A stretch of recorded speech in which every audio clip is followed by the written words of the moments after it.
we've got ourselves a 2009 Jeep Commander, and I want to go over a couple processes and procedures that technicians may not know about WiTech that they do. Today we're using a Cardac 3 Plus, and we're going to check and see if there's any updates and just do a code scan. But I'm going to show you a few little things about the WiTech scan tool that maybe people aren't used to seeing or even used to logging in. So I'm going to go ahead and show you guys how to launch the WiTech 2.0 software. So wherever you have that WiTech application stored, you want to hop in there and click on it.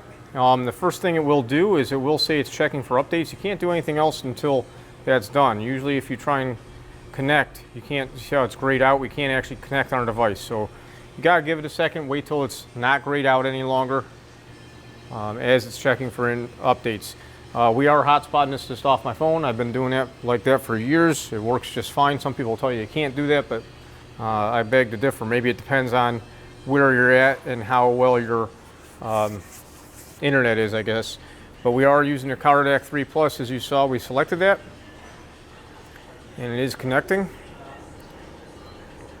Now the WiTech software will prompt you to authenticate your account, your Google Authenticator or whatever your Auth code or whatever you're using every so often.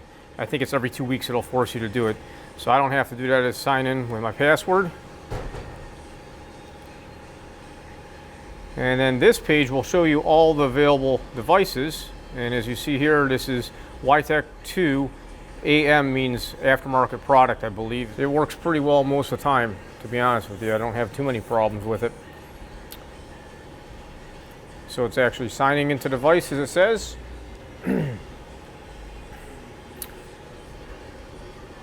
And here we are. We have this 2009 Jeep Commander. This is the vehicle selection page. We actually have to click on this page here to bring up the whole vehicle topology map. I call it a map because it's like a network map. Really helps me figure out where stuff is. But always make sure that the VIN number is proper here. On this page, you can do multiple functions. Of course, here's your topology. You can click here and get a legend for the whole network of what's on that topology map. We can also click on all DTCs, and we can get a report of all the DTCs. And also we can see all flashes, and there are no flashes on this. On our topology page, if we had any lightning bolts going through these modules, as it shows here, there would be a symptom-based flash or a essential flash. If we had a lightning bolt going through a module, it definitely needs to be programmed. As you see, there are no lightning bolts here. All the modules that are blue have no codes. The modules that are yellow do have DTCs stored. So if we do click on this upper part here, there's a couple tabs up here. If we click on this one, it actually looks like an Adobe PDF document. If we click on that, we can make a fast report of a vehicle. So I usually do a vehicle scan report, and I save that to my customer work order. That way we have a complete record of everything that was done to the vehicle. Super important we do that. So this makes an extremely nice report that can add value to your services. So you'll see here once this pops up, if I maximize this so you guys can see, it'll give you the VIN of the vehicle, the mileage, and a time and date. So it does do a date stamp for you. And as you see, this is 7 pages long. So it gives each module, it'll tell you the flash part number and the original VIN and current VIN. So you can always tell if modules have been replaced many times just by looking at this information. And the software version, I don't do much with that. But if we scroll down here, you will see it gives us a complete list of our DTCs. So that is nice to have. And we also get our environmental data, which may be our freeze frame data that is telling us when the code's set. So it gives you a lot of information that you can share with your customer. This is really valuable, and like I said, it can add value. So I'm just going to download that, and I save it to wherever I want to save it to. I date my files for the day that it is, and this is a pre-scan, so let's type in pre and save that. Now you can X out of that. We have that report there. There's also configuration reports. There's just a bunch of reports that most people don't realize are right there in that upper right hand corner.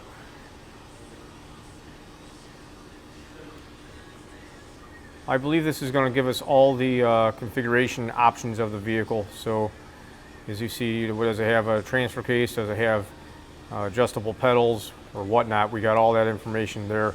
Tons of information. So more information than we need to see. But I just want to let you guys know that's a common feature and function of the WiTech software that really helps out. And a lot of times I've had people call me, they get stuck on this page right here, and they don't, I guess they don't see on their computer that they can scroll up over here. You know, just grab it and scroll up. But if you ever see like that, just hit the home button. The home button on your keyboard will bring you to the top, and that's no problem. Also over here we have our guided diagnostics. There's a lot of good information and procedures there for resetting ECUs and also doing vehicle restore configuration, which kind of resets all the modules based on a VIN number back to the factory specs. And I'll be honest with you, I don't know what this is up over here. Let's click on that. This is check. Oh, this is all the, this is like a news feed, I guess. This is news items. I'll be honest with you guys, I don't usually tap that. So that's something new for me. But that is in a nutshell what we're looking at here. And this vehicle does not have any flashes. They thought they might have been a flash for this TCM code. So this is a code, torque converter clutch circuit performance. Now, just so you guys know, you can clear out all DTCs. You can easily do that back on the home page. You can clear out individual modules one at a time.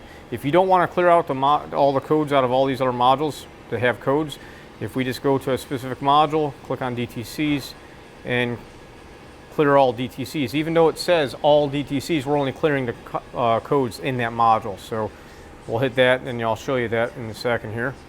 So if we back out of this, you'll see that we still have all of our codes and all of our other modules when this gets refreshed. So all these other modules still have it. If you want to clear all DTCs, click on all DTC tab and clear all DTCs. Now this will clear all these out. And the good news is we've already got a record stored on our PDF file report for our customer, so we aren't so worried about that at this point. That's a basic overview of some of the quick functions on WiTech. This is WiTech 2. If you guys have any questions about that, let me know. I'll see if I can get a programming video using this again up for y'all. I appreciate everybody taking the time to watch. Hope you're doing well. Happy New Year. Have a great day.